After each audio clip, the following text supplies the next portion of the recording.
Tube Tamil வணக்கம். Iran America போர் நேற்று நடைபெற்ற பேச்சுவார்த்தைகள் குறித்து 3 விதமான கருத்துக்கள். முதலாவது, ஈரானினுடைய வெளியுறவுத்துறை அமைச்சர் அப்பாஸ் அரக்சி, இந்த பேச்சுக்கள் ஆபத்திலும் ஆபத்தான ஒரு நிலையில் முடிந்திருக்கின்றன. மீண்டும் ஒரு சுற்று அடுத்த வாரத்திற்கு உள்ளாக பேச வேண்டும் என்று தெரிவித்திருக்கின்றார். ஆபத்து என்ன அவர் குறிப்பிடவில்லை, ஆனால் அதற்கான விசைகள் ஆரம்பித்திருக்கின்றன. ஈரானில் போர் வெடிக்குமாக இருந்தால் அதற்கு முன்னுதாரணமாக சற்று முன்னர் பாகிஸ்தானினுடைய விமானங்கள் ஆப்கானிஸ்தான் தலைநகர் காபூல், 2வது பெரிய தலைநகர் கந்தகார் ஆகிய இடங்களில் குண்டுவீச்சுக்களை நடத்தியிருக்கின்றன. எனவே ஈரானின் அயல் நாடுகள், ஈரானின் அருகே பயங்கரவாத அமைப்புகள் என்று கூறப்படுகின்ற ஆயுததாரிகள் இருக்கின்ற இடத்தில் பாகிஸ்தான் இப்பொழுது குண்டுவீச்சை நடத்தி, நேற்று ஆப்கானிஸ்தான் மோசமான தாக்குதல்களை பாகிஸ்தான் மீது நடத்திய ஒரு சூழ்நிலையில் இப்பொழுது ஈரானிற்கு அருகே தீ மூட்டி இருக்கின்றார்கள். ஆகவே இந்த போரை நீண்ட காலம் கொண்டு செல்வதற்கான ஒரு தொடர் கச்சேரியினுடைய இன்னொரு போர் ஆரம்பித்திருக்கின்றது என்று, இந்த போர் பெரும் போர் என்று அறிவித்திருக்கின்றார்கள். இந்த நிலையில் ஈரான் சில வேளை அணுகுண்டை வெடித்து பரிசீலிக்கலாம். இதனால் துருக்கியினுடைய நிலை என்ன என்று துருக்கியினுடைய வெளியுறவுத்துறை அமைச்சரிடம் கேட்டபொழுது கருத்து இல்லை என்று கூறினார். ஆனால் ஈரான் அணுகுண்டை வெடிக்குமாக இருந்தால் 1979ஆம் ஆண்டு துருக்கி எழுதிய அணுகுண்டு தடை ஒப்பந்தத்தில் இருந்து உடன் துருக்கி வெளியேறும். இது துருக்கியினுடைய நிலைப்பாடு. எனவே ஈரானிடம் அணுகுண்டு இருக்குமாக இருந்தால் சவுதி, துருக்கி 2 நாடுகளும் உறங்க மாட்டாது. இது நேற்றைய பேச்சுக்களின் பின்னர் ஏற்பட்டிருக்கின்ற வெடிப்பு. அதே நேரத்தில் துருக்கி ஒன்றை கூறுகின்றது, இஸ்ரேலிடம் அணுகுண்டுகள் இருக்கின்றன, 10க்கு மேற்பட்ட அணுகுண்டுகள் இருக்கின்றன. அணுகுண்டு கண்காணிப்பகம் என்று கூறுகின்ற IAEA இஸ்ரேல் விடயத்தில் என்ன செய்து கொண்டிருக்கின்றது? ஈரானுக்கு அணுகுண்டு வேண்டாம் என்று ஓடி போகும் நீங்கள் இஸ்ரேலிடம் அணுகுண்டு வரும் வரை எங்கே படுத்திருந்தீர்கள்? இஸ்ரேல் மீது ஏன் தடைகள் விதிக்கப்படவில்லை என்ற கேள்வியை தூக்கி வீசி இருக்கின்றது துருக்கி. இதனால் பிராந்தியம் முழுவதுமே மிகவும் பதட்டமான ஒரு சூழ்நிலைக்கு உள்ளாக கடந்த 24 மணி நேரங்களுக்கு உள்ளே சம்பவங்கள் நடைபெற்றிருக்கின்றன. இவற்றை ஒரு ஊடகம் என்று எந்த ஊடகமும் சொல்லவில்லை. உலகில் இருக்கின்ற அனைத்து ஊடகங்களிலும் இந்த செய்திகளினுடைய ஒவ்வொரு முத்துக்களாக எடுத்து நீங்கள் கோர்ப்பீர்களாக இருந்தால் இதோ நாம் சொன்ன இவ்வளவு காரியங்களும் ஒரு மாலை போல பொருந்த காண்பீர்கள். இதுதான் பிரச்சனையாக இருக்கின்றது. அப்படியானால் இந்த பேச்சுவார்த்தைக்கு மத்தியஸ்தம் வகித்த ஓமான் என்ன சொல்லுகின்றது? ஓமான் தன்னுடைய கடமையை செய்ய வேண்டி இருக்கின்றது. அதனால் பேச்சுவார்த்தைகள் முன்னேற்றகரமாக நகர்ந்திருக்கின்றன என்று ஓமான் தரப்பில் இருந்து கூறப்பட்டிருக்கின்றது. ஈரான் மோசமாக இருக்கின்றது என்று கூறினாலும் அமெரிக்காவினுடைய கருத்து என்ன? அமெரிக்கா இதுவரை எதையும் கூறவில்லை. ஏனென்றால் விவகாரம் பின்னால் சீனாவினுடைய ஒரு நாடகம் ஆரம்பித்திருக்கின்றது. அதேவேளை அமெரிக்காவை பொறுத்தவரையில் இந்த பேச்சுவார்த்தைகளின் முடிவு என்ன என்பதில் மௌனம் காத்திருக்கின்றது. இந்த நிலையில் அமெரிக்க அதிபர் மிகப்பெரிய பொய்காரர் என்று ஈரான் கூறியிருக்கின்றது. ஏனென்றால் அவருடைய ஸ்டேட் ஆஃப் யூனியன் உரையில் ஈரானிடம் நீண்ட தூர ஏவுகணை இருக்கின்றது, அதை மேலும் செம்மைப்படுத்த முயல்கின்றது, அது அமெரிக்க கரையை தொடப்போகின்றது. இதுதான் டொனால்ட் ட்ரம்பினுடைய குற்றச்சாட்டு. இது பொய்யின் மேல் பொய், வடிகட்டிய பொய் என்று ஈரானினுடைய அதிபர் முகமது பசஸ்கியான் சற்று முன்னர் கூறியிருக்கின்றார். அப்படியானால் பேச்சுவார்த்தை மேசையில் நீங்கள் என்னதான் செய்தீர்கள் என்ற கேள்விக்கு ஒரே பதில், அமெரிக்கா அழுத்தம் திருத்தமாக கூறுகின்றது. ஒரே ஒரு பதில், ஈரான் அணுகுண்டை உருவாக்க கூடாது.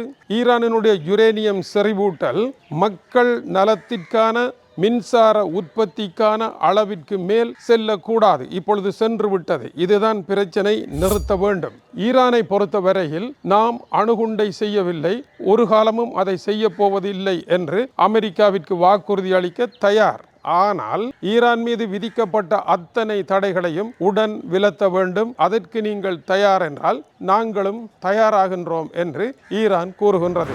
சரி, ஈரானினுடைய ஆட்சியாளர்களை பற்றி அமெரிக்காவிற்கு அக்கறை இருக்கின்றது. அவர்களை அதிகாரத்தில் இருந்து தூக்க வேண்டும். ஆனால் அந்த இடத்தில் யாரை நிறுத்துவது என்பதற்கு நேற்று வெளியான அமெரிக்க செய்திகளின்படி முன்னாள் ஈரானினுடைய மன்னர் ஜாவினுடைய மகன் மிக மோசமான ஓர் அமைச்சூர் தரத்திலான தலைவராக இருக்கின்றார். அவரை எல்லாம் அதிகாரத்தில் உட்கார வைக்கும் அளவிற்கு இவ்வளவு பெரிய பணத்தை செலவிட செய்ய வேண்டிய தேவையில்லை என்பது அமெரிக்காவினுடைய நிலைப்பாடாக இருக்கின்றது.